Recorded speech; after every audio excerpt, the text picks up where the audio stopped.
Hey guys, Peter Weintraub here from Fitness Retriever. Today we're going to review the fitness test. Now I want you to do the fitness test at the beginning of each month. We're going to gauge how you progressed in terms of your movement, your strength, and your core stability. So there's 3 movements involved in the fitness test, and all very basic, and I'm sure you've done them before. We're going to be doing the push-up, the sit-up, and the squat. Now you're going to need your interval timer for this. So first thing is click this edit button in the upper left-hand corner and press the plus sign.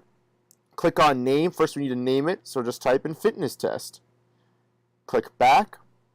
Keep the type simple. Keep the warm-up 10 seconds. And the reason you want to keep the warm-up 10 seconds is that you want to be able to get into position for the push-ups in the beginning.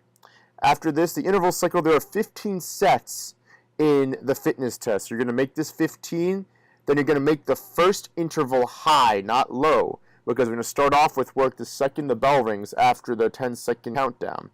Next, the high intensity duration is going to be 20 seconds. So you're going to be starting up with 20 seconds of push-ups. The low intensity duration, this is going to be rest in this case, it's going to be 10 seconds of rest, which will really be you moving from push-ups into position for squats.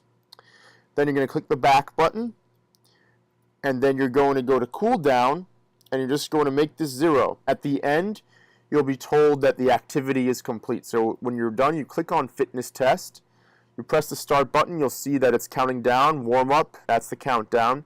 Then your high intensity interval will go off, you'll perform your push-ups, then you have your 10 seconds to get from the push-up position to standing upright, do your squats, rest, and then you're doing sit-ups, and you repeat that until the program tells you activity is complete. Now, please remember to count the number of repetitions you perform during the fitness test, as well as any modifications you need to make to either the push-up, the squat, or the sit-up.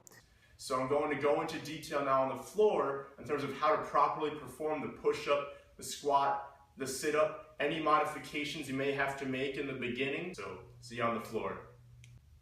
Alright, so the first exercise we're going to do is the push-up. Now I'm going to show you first the regular way and the preferred way I have you do it, but if you have trouble in the beginning, you don't quite have the upper body strength yet, I'm going to make sure I show you a couple of variations you can do. Now I prefer you try to do it the regular way, because that's the only way you're really going to build up the strength, but again, if you need to modify, just take note of that and try to improve upon it month to month. So for a regular push-up, we're going to be in plank position. You want your body to be completely flat from your head down to your feet. And what you're going to do is you're going to lower your chest to the mat, and then you're going to come up. So if you're just doing reps, this is how a few of them would look in real time. So 1, 2, 3. Now, if you're having trouble going all the way down and coming back all the way up, there are a couple of modifications we can do. The first one is called a hand release push-up. So the start is going to be exactly the same. We're going to start in the push-up plank position. Now, we're going to lower our chest to the ground with a regular push-up, but we're going to release our hands so that we can develop momentum, drive through our hands, and pick ourselves back up. So a few in real time would look like this. We're going to go down, release, push up, down, release, push up. Now the last type, which I prefer you to try not to do, but you can if necessary, is called a modified push-up. You're going to start on your hands and knees, and you're going to cross your legs in the back. And you're going to have to crawl your hands out a little further in front than if you're doing a regular push-up. Next, you're going to bring your chest to the ground and come up. This makes it a little easier to stabilize your upper body, but also targets your upper body a little more. The push-up is a total body exercise, so you want to make sure you're at least starting in the push-up plank position if possible. Now we're going to move on to the squat. Okay guys, after the push-up, you're going to stand up during the 10-second break, try to recollect a little bit, and then we're going to go into the squat. And I'm going to show you both from the front and the side what you need to look for when you do it. You know, there's a lot of misconceptions about the squat. After I show you how to do a regular squat, we're going to go into some modifications. So first, from the front, what we're going to do is we're going to have our feet about hip width apart.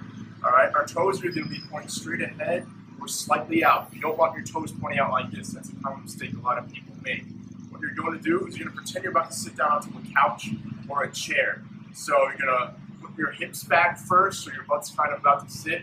You're Your knees are going to track out over your toes. So you're going to come down. I want you to go at least 90 degrees. 90 for me is probably about here. If you can go lower, you want to go lower. You want to keep your heels on the ground.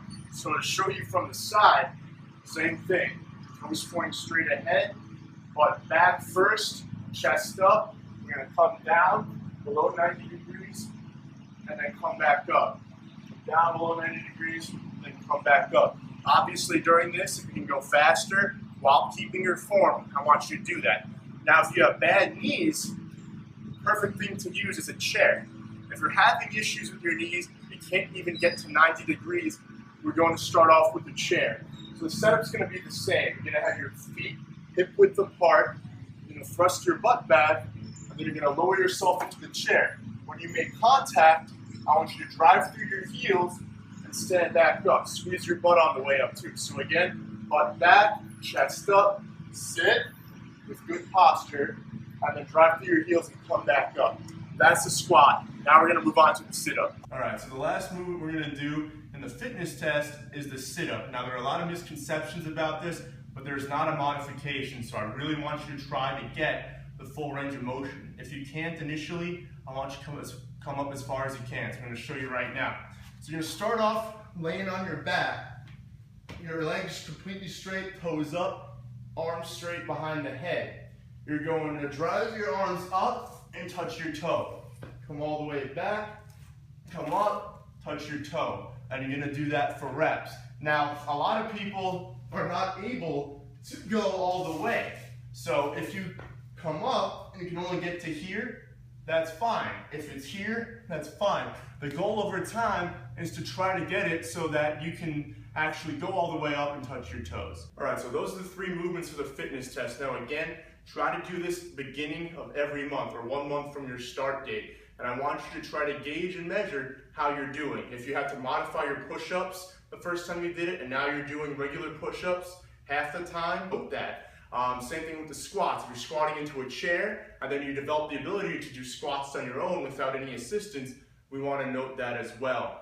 So again, set up your interval timer, 15 sets. You're going to do work for 20 seconds on, 10 seconds of rest in between exercises. So we're going to start with the push-up. You're going to do 20 seconds of push-ups, take 10 seconds of rest, then 20 seconds of squats, take 10 seconds of rest, and then 20 seconds of sit-ups, take 10 seconds of rest. We're going to repeat that 5 times.